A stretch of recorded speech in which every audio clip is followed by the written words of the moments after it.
மட்டங்கி Island போலாமா? இந்த வருஷம் என் ஹஸ்பண்டுக்கு நான் புக் பண்ணது சர்ப்ரைஸ் அந்த ஐலண்ட் கெட்டவே தாங்க. டிரிட்டிரி மட்டங்கிங்கிறது ஆக்லாண்ட்லேருந்து கரெக்டாக 80 minutes தள்ளி இருக்கிற ஐலண்டுங்க. இது ஃபெரியில தான் நம்ம போக முடியும். உள்ளே போய் நிற்கிறப்ப காற்று பாருங்க, ஆளையே தூக்கிட்டு போயிடும் போல. இதனால தான் மேலே யாருமே உட்காரல போலங்க. கொஞ்ச நேரம் மேலே போய் நின்று குளிர் தாங்க முடியாமல் உடனே கீழே வந்தாச்சுங்க. அன்னைக்கு பார்த்தீங்கன்னா பயங்கர காமாக தான் இருந்துச்சு. சன்னி டேவாகவும் இருந்துச்சு. 80 minutes கழிச்சு இந்த ஐலண்ட் வந்து நாங்கள் சேர்ந்தாச்சுங்க. இந்த ஐலண்டில் ஸ்ட்ரிக்ட்லி நோ ஸ்மோக்கிங்க. ஸ்மோக்கிங்கும் அலவுட் கிடையாது, வேப்பிங்கும் அலவுட் கிடையாது.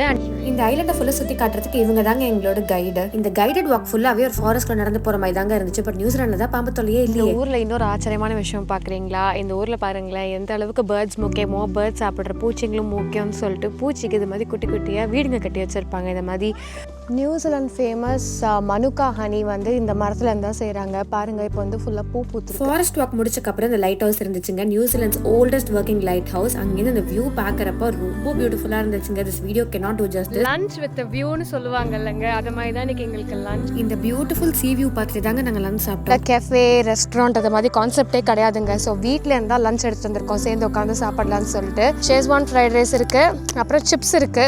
நல்லா சாப்பிட்டுட்டு அப்புறம் ஐலண்ட் சோவனிர்ஸ்லாம் கலெக்ட் பண்ணிட்டு வீட்டுக்கு கிளம்பியாச்சு.